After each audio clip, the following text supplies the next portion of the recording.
Hi, good morning.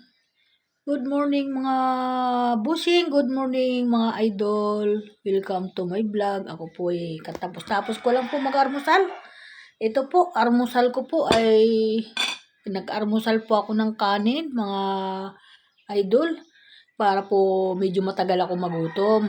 Pero konting kanin lang po, ang dinadamihan ko lang po yung aking uulamin, kung ano man yung ulam namin. Ang ulam ko po ay upo. Upo uli mga busing.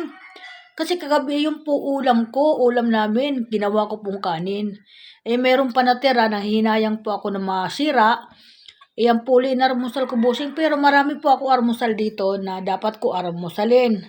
Meron po ako dito mga ayan, yung mga pandayet po, ayan po yung kinakain ko, ay puro pandayet ang aking binibili. Kasi po, para po kahit papano ay medyo bumaba yung atin inaabangan lagi kalusugan. Ayan po, kaya sa lahat ng mga busing at sa lahat ng mga follower at mga viewer at mga nag-aano sa akin, nanonood, ako po nagpapasalamat sa inyong lubos at sobra po ang suporta nyo sa akin. Ayan po. Lalo na po kapag nag 100 na follower na po ako po magpapasalamat talaga. Hindi po ako pumapasok ng simbahan, sa totoo lang. Kasi po, dito sa bahay, sobra-sobra din naman ang panalangin ko. Ay nananalangin ako ng 2 beses isang araw. Kahit hindi ako pumapasok ng simbahan. Pero pag dating ng 100 ko, 100 follower ko, ako po pupunta ng Quiapo at ako'y papasok sa Quiapo at magpapasalamat sa Masarino. Yung po, mangangako po ako, mahirap po kasi mangako, di ba? Kasi Panginoon yung pinapangakuan natin. Pero susundin ko po yon, hindi alam ng asawa ko na yayayahin ko siya. Pag di niya ako sinamahan, ako na lang mag-isa magpapunta doon. Alam ko naman pumunta doon. Ganun po ang gagawin ko. Basta makapasok lang po ako sa Manasarino at hahawakan ko po yung kanyang mga paa at mga kamay. Yun lang po. Kung pwede ko hawakan, magpapaalam ako doon. Ayun lang po at sana ay pag-anin na po ang aking katawan para po makapagkilos po ako ng maayos.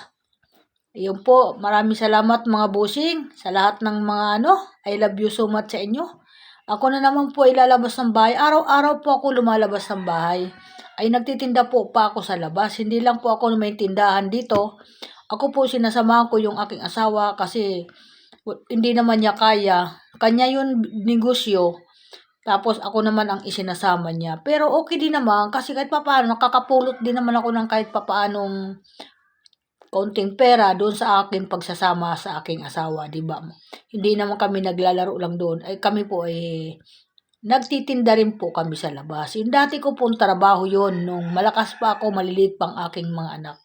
Yun po, binalikan po namin ngayon na matanda na kami. Sabi ko nga, hanggang sa pagtanda natin, kung saan tayo nabuhay, iyan pa din ang aking inaano, binalikan. Kasi doon ako nasanay at namimiss ko din yung aking mga suki na matagal ko na hindi nakikita.